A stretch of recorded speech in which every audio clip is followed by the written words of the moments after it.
On Saturday, on the 28th of November, Nigerians received the gory news of attack on rice farmers in Zambamari in Borno State, with at least 43 farmers being killed. As of today, I don't know whether it's 43, I don't know whether it's 110, but quite a number of people have been saying also. But this wicked and insane act of terror was committed by the Boko Haram sect. When I mean sect, I mean group of Boko Haram members. Many local and foreign commentators have condemned the inhumane killings, calling it insane. United Nations covered the news, but with different magnitude of reports saying 110 people were killed. Just like I said earlier, quite a number of people as at today's update with some of the Boko Haram members saying that it's been 80 something numbers of people and all of that. But on today's edition, we will be discussing this unfortunate incident of terrorism and looking at the actions and measures of the government to tackling insecurity in our nation. To discuss this topic with me is a retired military officer. He was privileged to serve across command staff and instrumental appointment. He retired after a meritorious service in 2005. He is Colonel Francis Okosun, a social commentator. That's what I would like to refer to him as. And of course, a security expert whose service to the Nigerian military and post-retirement engagement has been contributive and progressive to the security sector of our country. Again, you're welcome on the show, Colonel Francis Okosun. It's really great to have your intelligence and wealth of military experience on the show today. And of course, thank you so much for being in the studio with me today, sir. Thank you so much, and thanks for the kind words. All right, sir. So first thing first, sir, the scale of terrorists in Nigeria is at dangerous or disturbing levels, if that's the right word to use right now. Over 40 farmers killed in one stretch. I think I'll be asking this question from the minds of Nigerians. How should we Nigerians feel safe with the scale of threat that is ongoing in our nation today? Without doubt, the situation is disconcerting. It is disturbing. Any right-thinking person would prefer a different situation. However, how did we get here?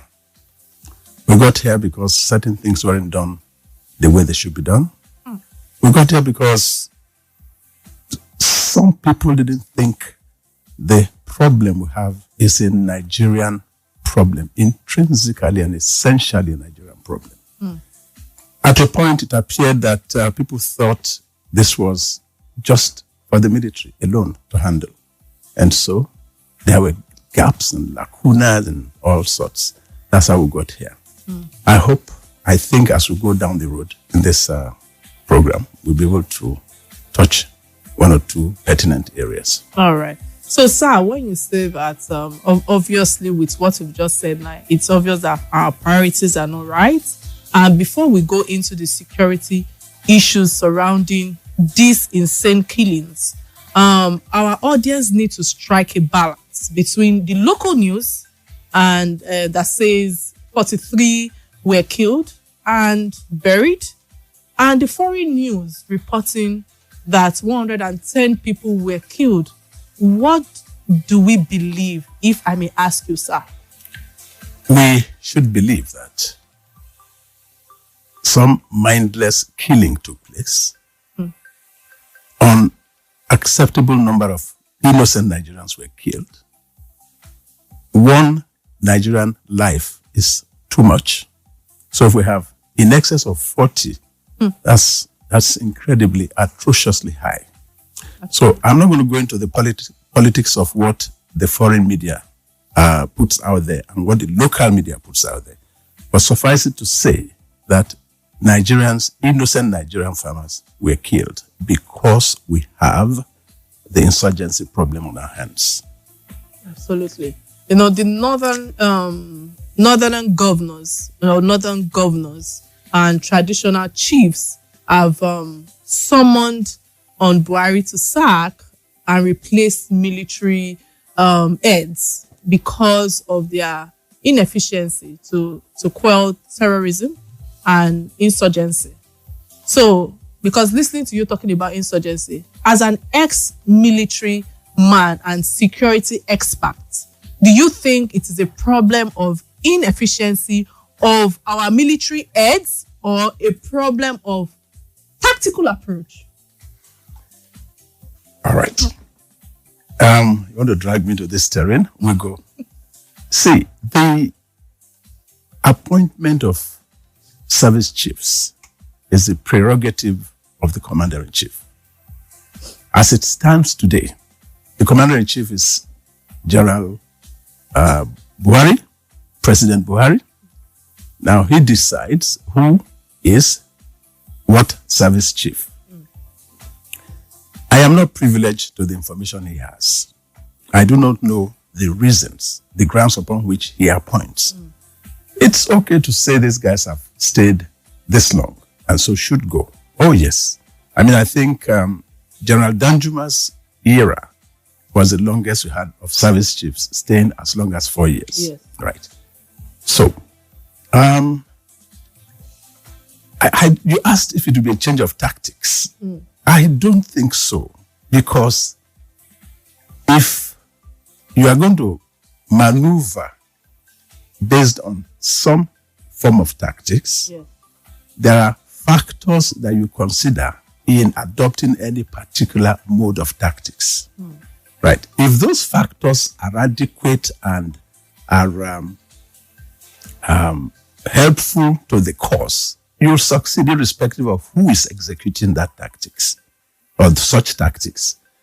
So if you brought General X to replace the current chief and he still maneuvers as per the current doctrine and tactics, results might not be too different. I'm not being political here, but I'm saying that the man on the field today will tell you that there are some reasons why things are the way they are. These reasons are numerous. They are varied. They will range from equipment to contribution by the other security elements. I'm talking about the security collaboration of other. Yeah, collaboration. The security apparatus is so wide, it's so varied. It's not only the military. In fact, the military aspect of it is just one of many. We'll leave it at that for now. All right. So I think it's important for me to open our phone lines, and let me say that you all can call and contribute to the topic at hand. The number to call is 0700 923 923 923. Again, 0700 923 923 923. And of course, you can send us a WhatsApp message on 0817 313 6193. So, sir, the spokesman to the president, Garba Shehu, said the slain farmers had no military clearance before going back to their farms. That sounds counter-logical to me. Were the people of Zambamari initially restrained from their farm settlements? I ask. That's number one question. Number two is, how come they needed a formal military clearance before going back to their means of livelihood? It really doesn't make sense. I think what Garba Shehu said was silly. Very silly. Now, the military have to give you clearance to go to your farm? No. The exigencies dictate what you do in any theater of operation. If the farmers know that it's not safe to go to the farms, they would not go. Apparently, there was a semblance of normalcy for them to have decided to go to harvest their produce. So for anybody to say that the farmers went to their farms without clearance. The military doesn't give you authorization to go to your farm. No, it's not part of the mandate of the military. No theater commander or tactical commander will tell you. You would not need to be told not to go to a certain place if the conditions are not right. I think it is silly. Thank you so much for touching on that. And again, according to Major John Eneche, I hope I pronounced Major General Eneche, yes, who said that there is a problem of uncooperation with the dwellers in the regions and the settlers in these regions that sells and give out tactical information on the presence and operation of the army. How can the issue of sabotage be resolved? Because all we hear from the first group and the second group is of the opinion that there is some level of sabotage when it comes to information. Hence the reason why we still have the ongoing issues at the moment regarding insecurity. Okay. In any theater of operation, you require the buy-in of the locals to be able to accomplish so much. If the locals don't believe in the cause, there is a likelihood that you have things in the manner and nature that General Nenche is talking about. You see, it would be ambitious for me to sit in this studio and tell you exactly what's happening on the ground. However, I can say that if the locals are in support of your operation, they will facilitate your movement. If you have any fifth columnists amongst them, there is a likelihood and possibility that people will squeal on you. And if General Nenche has said that, it would not lie in my mouth to sit down here and say he's wrong. That's it. All right. Thank you so much for that submission, sir. And I know that many have condemned the amnesty granted by the federal government to 1,400 Boko Haram's members in February earlier this year. Do you think it was a suitable approach by the federal government to negotiate amnesty with the members of Boko Haram? In any conflict, there is not one absolute approach to dealing with problems. Sure. If, never mind the advanced countries that say they don't negotiate with terrorists. No, they use back channels to reach them. You've seen prisoner swaps, exchange of detainees and so on and so forth. That is some negotiating with terrorists. Again, if government would pardon certain terrorists, I want to believe that those who took that decision had information that you and I don't have. However, you have to first de-radicalize such people, exorcise them of their belief before you grant such things. If that wasn't done, then that would be a wrong approach. But if it was done, then it probably would be a nice way out. All right, sir. So we have a message from I don't know. Okay, it said, "Good evening, Kike and retired Colonel Francis. I am Aminat from Warewa. In cases like this, where lives have been lost, what is the compensation that will go to the families of those that lost their lives?" That's a political question. That's a political question. Yeah, I mean, that's for the governors to determine, or the government to determine. Okay. Should they pay compensation? It's for them to determine. Okay. So now, are you going to be able to pay compensation for every life lost in a conflict? That's for government to determine. All right. Thank you so much for all that. Again, while going through all our social handles, I saw that ex-deputy governor of Central Bank said on a live interview in August that one of the northern governors is a leader of the Boko Haram sect. He said that during the lockdown period of COVID-19 crisis, there was, was a strategic period basically for the group to move ammunition around the country. With the level of daylight killings we have witnessed in the last 1 year, let me put it like that, isn't this very close to the truth? Kike, if someone has information that they are sure about, and it is of this magnitude, such consequence, well, if I were, I would know where to take this information to, and I will have my facts. Look, with all due respect, I don't know the gentleman deputy governor. I don't know what information he had or has. If he had credible information, I'd expect him to take it to, and for a man of that standing, I'm sure he has knowledge of where to take such information to. And if I were him, I would name the particular governor. I would name him straight away. Kike governor, Kike is the one, and I will name you straight away because I have my facts. I'm not going to talk in abstract. Thank you so much for that again. Let me use this opportunity to also open our phone lines. Please, you can call us on 0700 923 923 923. Again, 0700 923 923 923. And you can send us a message on 0817 313 6193. Sir, all you've said in the last few minutes, I can't help but, understand. I thank you for the intelligence of your own expertise that you've just shared with us now. But there's a transactional threat. You're a toast, aren't you?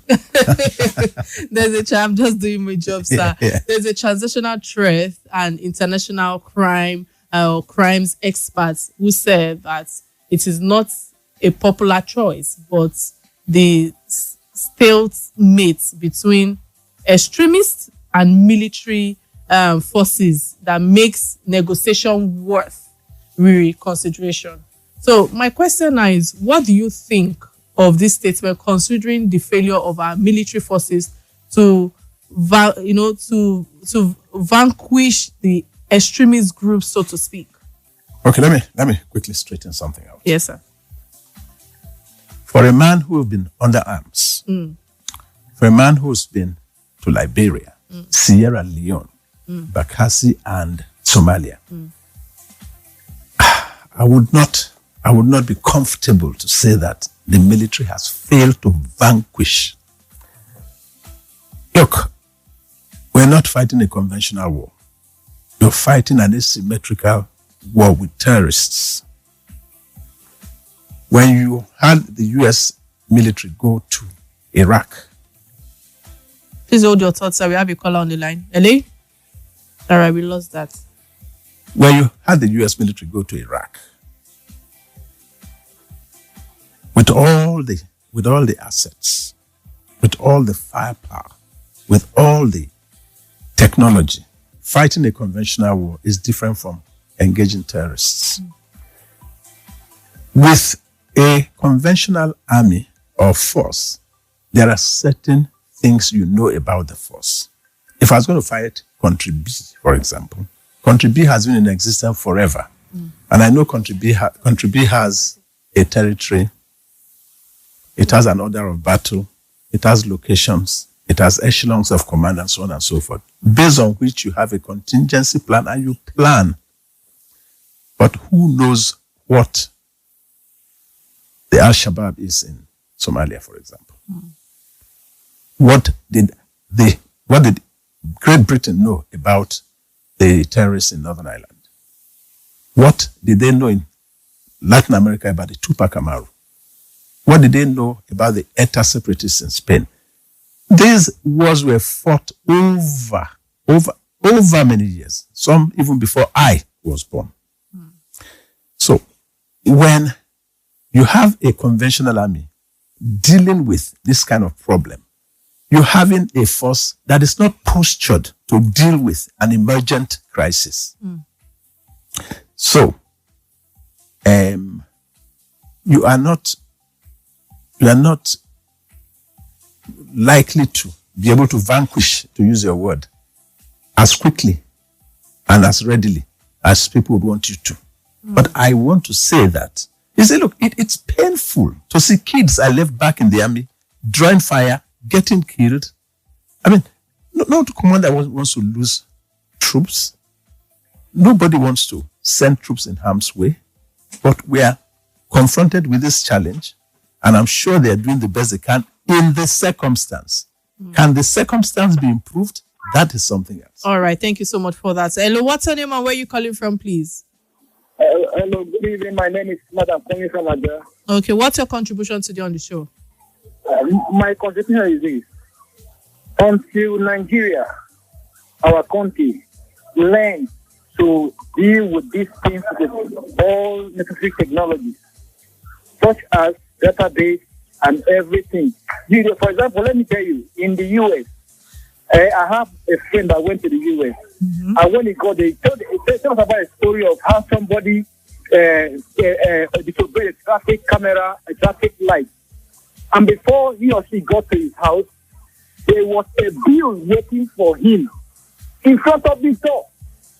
So what the problem is now is this: we don't have those facilities to fight these things. Until we have these facilities, then any kind of insurgency, terrorism will not be defeated. Nigerians, we believe in power, manpower.